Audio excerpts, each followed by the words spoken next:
Joining us in Singapore, James Dorsey, Adjunct Senior Fellow on Middle East with the Singapore's S. Rajaratnam School of International Studies. In Beijing, Wang Jin, Associate Professor with Northwest University of China. Gentlemen, good to see both of you.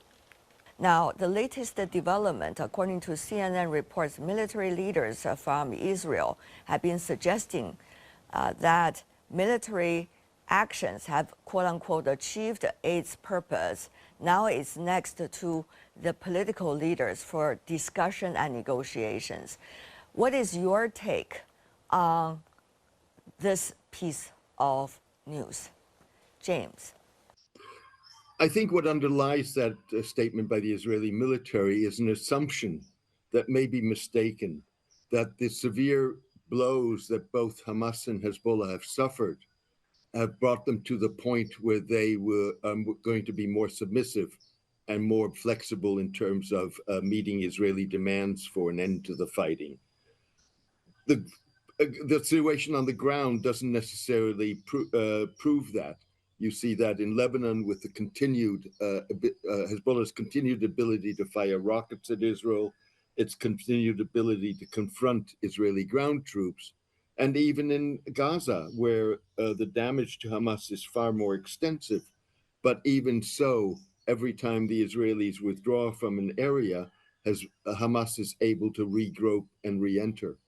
Professor Wang, from your perspective, I think it's maybe a good news because actually it suggests that Israelis realizes that they are facing the very valuable opportunity or very important time to seek the peaceful opportunity.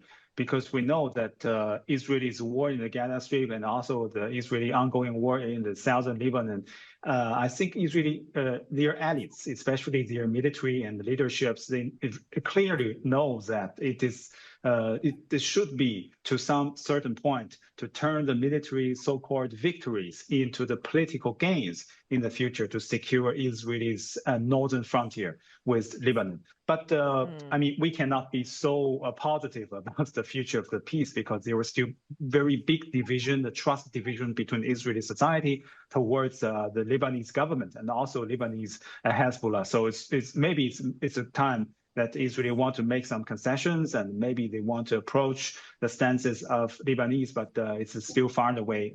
We have seen the neighboring countries taking certain stances, both condemning the attacks against civilians, but at the same time, not necessarily visible in terms of creating clear mechanism for either negotiation or a possibility to put an end to the conflict. Why is that, James? You've been doing research about the Middle East for almost 5 decades, shall I say, unfortunately. What is your take about this round of conflicts and the regional players' role in this regard? Different regional players have different interests. So if we look first and foremost at the Arab countries, Egypt and Jordan, the 2 countries with peace treaties with Israel, also border Israel. Jordan has a significant Palestinian population. So therefore, the concerns of the Egyptians and the Jordanians, particularly with the Israeli government that may consider expelling Palestinians, as Israel has done in the past, has very different concerns than, for example, the Gulf states, most of which, with some exceptions, but primarily if one looks at Saudi Arabia and the United Arab Emirates, are not fans of either Hezbollah or Hamas, and therefore, on the one hand, may be horrified by the carnage, the human carnage that this war is sparking, but at the other hand, would like to see Israel defeat Hamas, Israel defeat Hezbollah, and in the process weaken Iran. Well, at the same time, another player, the United States, certainly is having a bigger than all the others role in the region and on the latest conflicts. What is your take on that, James? The United States clearly is the one power that has, at least in theory, leverage over the United States, over Israel. The assumption being that because it is the major arms supplier, because it is a major financial supporter of Israel, and gives Israel diplomatic protection, that it has influence.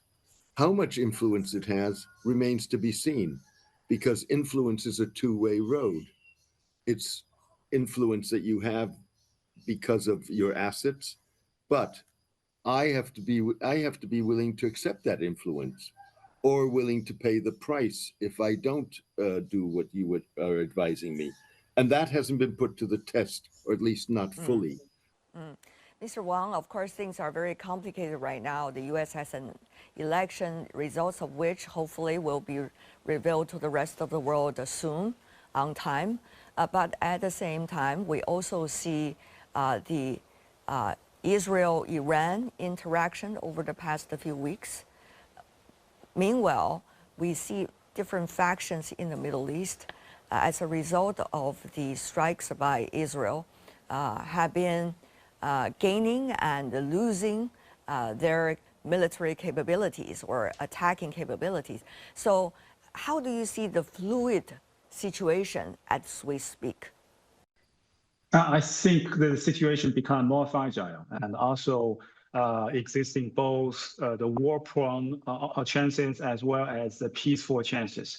Because we know, as you mentioned, there are different factions, and also the war still continues while the rivalry and tension is still ongoing between Israelis and Iranians. And meanwhile, no direct or no reliable communication channels has been established. Especially, we noticed that the United States is trying to get rid of the responsibilities and original political responsibility and the humanitarian responsibility that the United States should take. So that is why a lot of uncertainties emerge. A lot of the chances for war might emerge, as well as the chances for the peace will emerge. What about China? I mean, and others. We see at the BRICS Plus meeting, which wrapped up in Kazan, 7 hours of remarks made by leaders and international organization executives. Almost everyone touched on the conflict in the Middle East and calling for peace. Now, how would those voices count in terms of international communities' rallied voices for peace? How will those voices be translated into actions, both by those in conflict and by those who are trying to create peace?